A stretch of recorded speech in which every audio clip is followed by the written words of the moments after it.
ఏపీలో ఫ్రీ ఇసుకకు సంబంధించి ఇప్పటికే ప్రభుత్వం రూపకల్పన చేసింది. వచ్చినటువంటి 2 నెలల్లోనే ఇసుకకు సంబంధించి గతంలో ఏవైతే ప్రభుత్వం చేసినటువంటి తప్పులు చేయకుండా ఇప్పుడు ఉచితంగా ఇసుకని ఇవ్వాలని చెప్పేసి చంద్రబాబు నాయుడు అలాగే కూటమి సర్కార్ డిసైడ్ అయింది.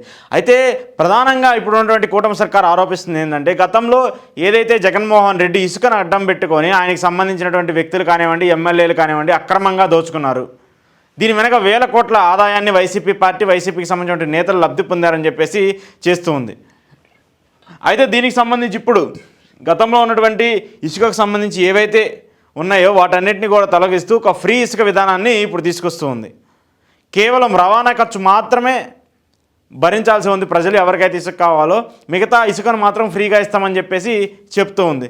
రవాణా ఖర్చులు మాత్రమే మీరు ఎక్కడికైనా వెళ్ళి తెచ్చుకోండి, ఎక్కడైనా తవ్వుకోండి, ప్రభుత్వం ఎలాంటి అబ్జెక్షన్స్ చెప్పదు, ఎలాంటి ఇబ్బందులు పెట్టదు, కేవలం రవాణాకు సంబంధించి మాత్రమే ఖర్చులు మాత్రమే ప్రజలు భరించాలని చెప్పేసి చెప్తూ ఉంది ఇప్పుడున్నటువంటి ప్రభుత్వం. అయితే గతంలో ప్రభుత్వం మీద వచ్చినటువంటి అలిగేషన్స్ కానివ్వండి, ఇసుకని అక్రమంగా అమ్ముకున్నారు, ఫ్రీగా దొరికేటువంటి ఇసుకని ప్రజల దగ్గర నుంచి డబ్బులు తీసుకొని వాళ్ళని పీడించి అక్రమంగా వేల కోట్లు సంపాదించారని చెప్పేసి టీడీపీ ప్రభుత్వం కూడా ఆరోపించిన పరిస్థితిని మనం చూసాము. సో ఇప్పుడు దానికి సంబంధించి అలాంటివి కాకుండా ఒక కొత్త నిబంధన తీసుకొచ్చింది. ఇసుక ఇక సులభం, ప్రత్యేక బుకింగ్ కేంద్రాలు, అనుమతి ఉన్న వాహనాలకే స్టాక్ యార్డుల్లోకి ప్రవేశం, సెప్టెంబర్లో సమగ్ర పాలసీ, అత్యవసరంగా సమీక్షించిన సీఎం, లోపాలపై అధికారులకు ప్రశ్నలు, ఇకపై రోజు సమీక్ష చేస్తా. రాష్ట్ర ప్రభుత్వం అమలు చేస్తున్న ఉచిత ఇసుక విధానాన్ని మరింత సులభతరం చేయాలని ప్రభుత్వం నిర్ణయించుకుంది. ఇక బుకింగ్ కోసం ప్రత్యేక కేంద్రాలు ఏర్పాటు చేయాలని గనుల శాఖను ఆదేశించింది. అనుమతి ఉన్న లారీలకే స్టాక్ యార్డుల్లో ప్రవేశం కల్పించేలా తక్షణ చర్యలు చేపట్టాలని పేర్కొంది. సమగ్ర ఇసుక పాలసీ వచ్చేలోగా పంపిణీలో సమస్యలు రాకుండా కొత్త విధానం అమలు చేయాలని చెప్పేసి చెప్పింది.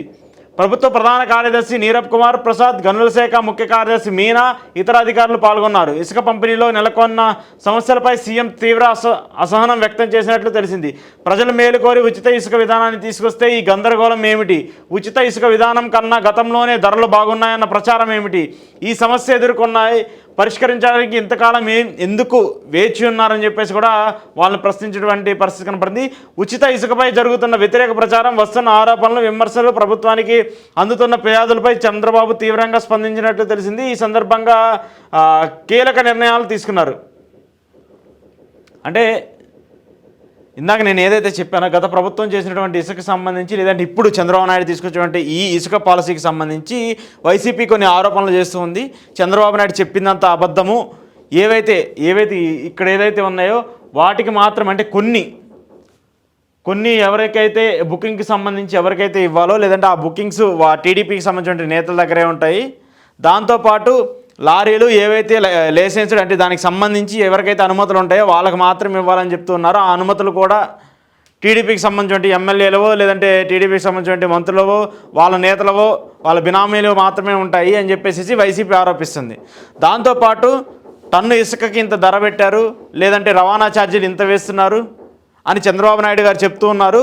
ఇవన్నీ కూడా మరి ప్రజలకి ఫ్రీగా ఇస్తామని చెప్పినటువంటి ఇసుకకి ఎందుకు టన్నుకి ఇంత ఛార్జ్ చేస్తున్నారు, లేదా ఎందుకు ఛార్జెస్ అంటే ట్రాన్స్పోర్టేషన్కి ఎందుకు ఎక్కువ ఛార్జ్ చేస్తున్నారని చెప్పేసి కూడా ప్రశ్నిస్తున్నారు. వీటన్నిటిపైన కూడా చంద్రబాబు నాయుడు గారు అధికారులపైన సీరియస్ అయ్యారు. మీరు ఎందుకు, మనం ఇంత మంచి చేస్తున్నప్పటికీ కూడా ప్రజల్లోకి ఎందుకు అది నెగిటివ్గా వెళ్తుంది, ప్రతిపక్షం ఎందుకు దాన్ని తప్పుగా ఆరోపిస్తుంది, దాని మీద క్లారిటీ ఇవ్వాల్సిన బాధ్యత, దాని మీద సమాధానం చెప్పాల్సిన బాధ్యత అధికారులుగా, గనుల శాఖకు సంబంధించిన వారిగా మీకు ఉంటుంది కదా అని చెప్పేసి చంద్రబాబు నాయుడు వారి ప్రశ్నించిన పరిస్థితి కూడా చూసాము.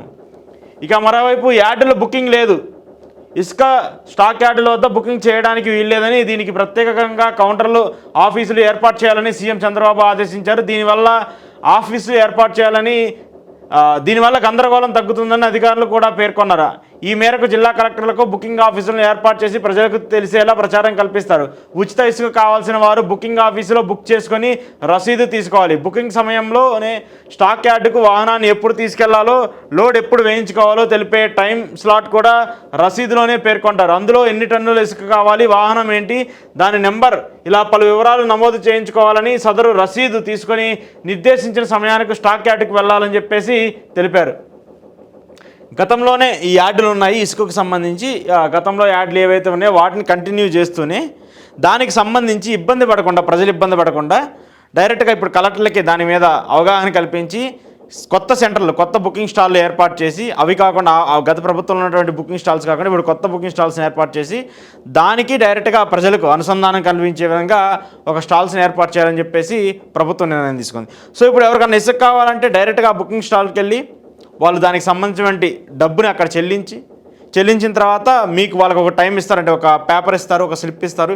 ఆ స్లిప్లో వెహికల్ ఏంటి, ఎన్ని టన్నులు ఇసుక కావాలి, ఏ సమయంలో అక్కడికి వెళ్ళాలి, ఎంత డబ్బులు చెల్లించాలి. సో ఇలా ఒక ప్రాపర్ వివరాలన్నింటిని అందించిన తర్వాత వాళ్ళకి ఒక రోజు ముందో లేదంటే ఒక రోజు తర్వాత దానికి సంబంధించిన టైం స్లాట్ ఇస్తారు. ఆ టైం స్లాట్లోకి వెళ్ళి వాళ్ళు ఆ క్వారీల దగ్గరికి వెళ్ళి ఇసుకని తీసుకొచ్చుకునే వెసులుబాటు కల్పించాలని చెప్పేసి ప్రభుత్వాన్ని ఇప్పుడు ఆదేశించింది. సో దీనికి సంబంధించి ఎలాంటి చర్యలు ఉంటాయి అంటే, ఇప్పుడు బేసిక్గానే గవర్నమెంట్కి సంబంధించి ఒకళ్ళు అధికారంలో ఉన్నప్పుడు జనరల్గానే వాళ్ళకి సంబంధించిన వాళ్ళు ఎక్కువగా ఉంటారు, ఈ బుకింగ్లు చేసేవాళ్ళు. లేదంటే ఇది ప్రభుత్వానికి సంబంధించి అదుపులో వాళ్ళ అండర్ కంట్రోల్లో ఉంటుందా, లేదంటే ఒక ఇండిపెండెంట్గా నడిపిస్తారనేది కూడా చూడాల్సి ఉంది. సో ఏది ఏమైనప్పటికీ ఇసుకకు సంబంధించి గతంలో లాగా ఇబ్బందులు పడకుండా, వేల రూపాయలు వెచ్చించకుండా తక్కువ ధరకి ఇప్పుడు అందించేందుకు ప్రభుత్వం రూపకల్పన చేసింది. దానికి సంబంధించి కూడా ఇసుక క్వారీలకు సంబంధించి కూడా కొత్త పాలసీ విధానాన్ని కూడా తీసుకొచ్చింది. ఇక నుంచి ఇసుక ఫ్రీ ఏదైతే ఎన్నికలలో చెప్పారో దాన్ని అమలు చేసే విధంగా చంద్రబాబు సర్కార్ అడుగులు వేస్తున్నట్టు అర్థమవుతుంది.